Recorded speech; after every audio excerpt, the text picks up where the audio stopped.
Students, welcome to ज्ञान कुंज। जैसे कि आपको पता है कि हम क्लास 12th मैक्रो इकोनॉमिक्स का बैलेंस ऑफ पेमेंट कर रहे हैं। जो बैलेंस ऑफ पेमेंट चैप्टर हमने स्टार्ट किया था लास्ट वीडियो लेक्चर में, मैंने उसके बारे में आपको डिटेल में समझाया था कि बैलेंस ऑफ पेमेंट हम क्यों बनाते हैं और उसमें हमारे और कैसे बनाया जाता है, कि उसमें हम कौन कौन से अकाउंट मेंटेन करते हैं। अगर आपने नहीं देखा अब तक तो आप वो मेरा वीडियो लेक्चर देख सकते हो, ठीक है। लिंक आपको डिस्क्रिप्शन में दे दिया गया है। अब आप ये समझिए कि हमने बैलेंस ऑफ पेमेंट क्यों बनाते हैं वो तो हमने समझ लिया था, जिसमें मैं शॉर्ट में आपको फिर से बता देती हूँ कि हम क्या करते हैं। या हर कंट्री रेस्ट ऑफ वर्ल्ड के साथ बहुत सारी ट्रांजेक्शन्स होती हैं। हर कंट्री आपको दूसरी कंट्री के ऊपर डिपेंड रहना पड़ता है। तो रेस्ट ऑफ वर्ल्ड के साथ हमारी जो भी ट्रांजेक्शन्स होती हैं तो उन ट्रांजेक्शन्स का रिकॉर्ड हम करते हैं बैलेंस ऑफ पेमेंट में। और अब हमने ये देखा था कि बैलेंस ऑफ पेमेंट में हम मेन दो अकाउंट को मेंटेन करते हैं। एक होता है करंट अकाउंट और दूसरा होता है कैपिटल अकाउंट। करंट अकाउंट और कैपिटल अकाउंट में बेसिक डिफरेंस क्या होता है कि करंट अकाउंट वो होता है जो उस कंट्री के status of assets and liability को इफेक्ट नहीं करता है। मतलब जो करंट अकाउंट में हम ट्रांजैक्शंस लिखते हैं उससे बैलेंस ऑफ पेमेंट में जो भी ट्रांजैक्शंस लिखी जाती हैं उससे उस कंट्री के ना तो असेट्स और लायबिलिटी इंक्रीज होती हैं ना ही डिक्रीज होती हैं। अब बात करते हैं कैपिटल अकाउंट की। तो कैपिटल अकाउंट जिसके बारे में आज हम सीखेंगे, आज हम पढ़ेंगे, तो वो ये होता है कैपिटल अकाउंट जिससे उस कंट्री के करंट उस कंट्री के असेट्स और लायबिलिटी दोनों के स्टेटस पर इफेक्ट आ जाता है। मतलब या तो असेट्स एंड लायबिलिटी इंक्रीज हो रही हैं या फिर वो डिक्रीज हो रही हैं। इस कैपिटल अकाउंट में हम उन सब चीजों को रिकॉर्ड करते हैं जो हम रेस्ट ऑफ वर्ल्ड से जो भी ट्रांजेक्शन्स कर रहे हैं और उसका इफेक्ट उस कंट्री के असेट्स एंड लायबिलिटी के स्टेटस पर पड़ रहा है, ठीक है।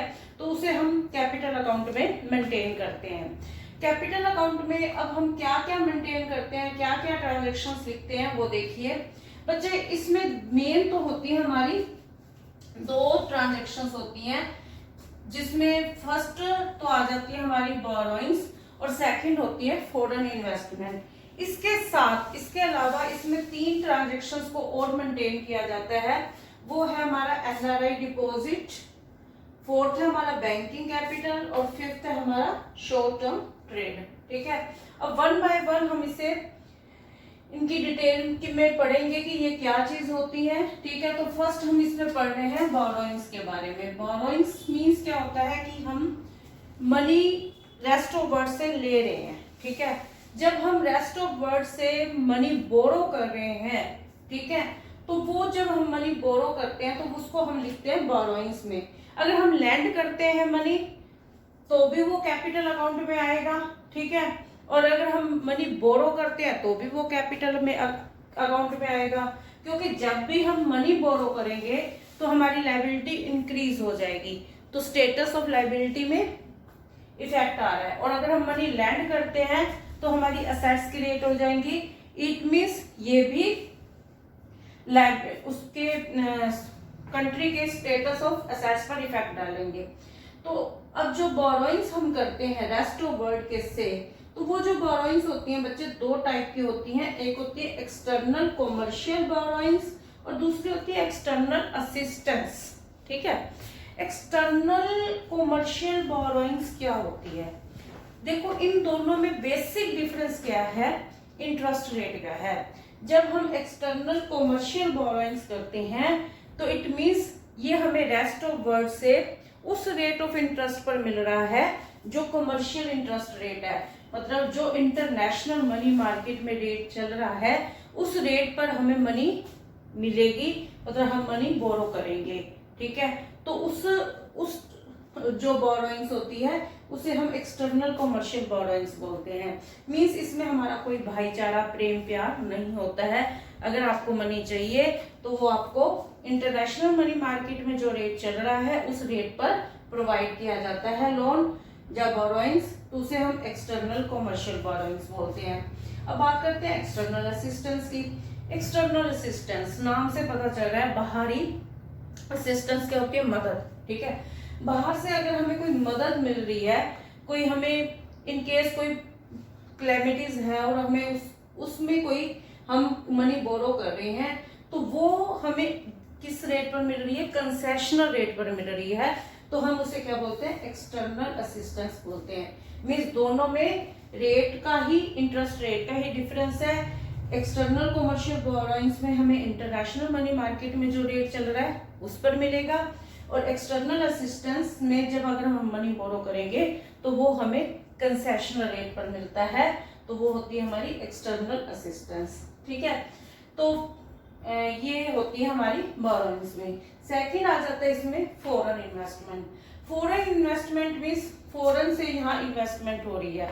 ठीक है, तो ये इन्वेस्टमेंट आगे दो टाइप की होती है, एक होती है FII, एक होती है FDI।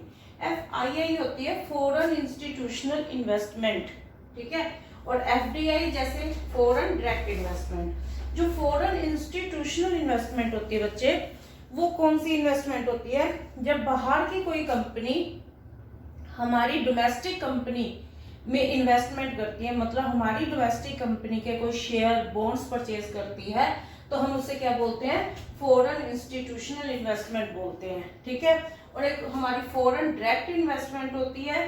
फॉरेन डायरेक्ट इन्वेस्टमेंट में ये जो कंपनीज होती हैं अपनी ओनरशिप लेकर यहाँ पर आती हैं और अपनी ओनरशिप में अपने नेम से ही यहाँ पर इन्वेस्टमेंट करती हैं, तो उसे हम फॉरेन डायरेक्ट इन्वेस्टमेंट बोलते हैं।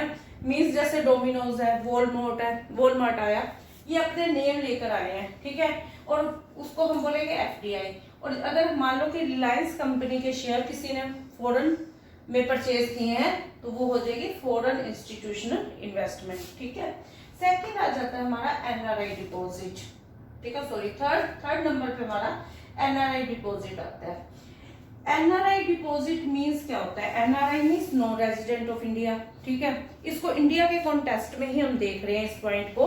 इंडिया के कॉन्टेक्स्ट में अगर हम देखें, मींस बाहर कोई पर्सन रह रहा है जो इंडिया, ये वो पीपल होते हैं जो इंडिया को छोड़कर दूसरी कंट्री में रह रहे हैं, और उस कंट्री में रहते हुए ये इंडिया में क्या कर रहे हैं, अपनी बैंक डिपॉजिट कर रहे हैं। ठीक है, यहाँ पर ये डिपॉजिट कर रहे हैं, और ये जो डिपॉजिट कर रहे हैं इसे बोलते हैं NRI डिपॉजिट। ये अब हमारी गवर्नमेंट के लिए क्या है, लायबिलिटी है। जैसे हमारा बैंक में अकाउंट में पैसे हैं, तो वो हमारी उस बैंक की लायबिलिटी बन जाती है। सेम यही NRI जो डिपॉजिट है, ये भी हमारी गवर्नमेंट के लिए लायबिलिटी बन जाती है। तो अब ये जो NRI डिपॉजिट होगा, ये भी स्टेटस ऑफ लायबिलिटी पर इफेक्ट डाल रहा है, इसलिए कैपिटल अकाउंट में लिखा जाता है। यहाँ पर एक बात ध्यान रखने वाली बात है कि NRI जो डिपॉजिट्स होता है वो कैपिटल अकाउंट में आता है, लेकिन NRI जो रेमिटेंस होता है वो होता है जो NRI अपनी फैमिलीज को, जो इंडिया में फैमिली रह रही है, उनके पास वो अपने क्या कर रहे हैं, डिपॉजिट्स भेज रहे हैं, तो वो होता है रेमिटेंस, और वो आइटम बन जाती है करंट अकाउंट की। ठीक है, क्योंकि उसमें हमारी गवर्नमेंट की, जो हमारी इकोनॉमी के स्टेटस ऑफ असेट्स और लायबिलिटी पर इफेक्ट नहीं पड़ता है। ठीक है, तो यहाँ पर याद रखना NRI डिपॉजिट जो है वो कैपिटल अकाउंट का कंपोनेंट्स है, और NRI जो रेमिटेंस होते हैं वो करंट अकाउंट का ट्रांसफर है, उसको हम यूनिलेटरल ट्रांसफर में शो करते हैं। ठीक है, उसके बाद आता है बैंकिंग कैपिटल।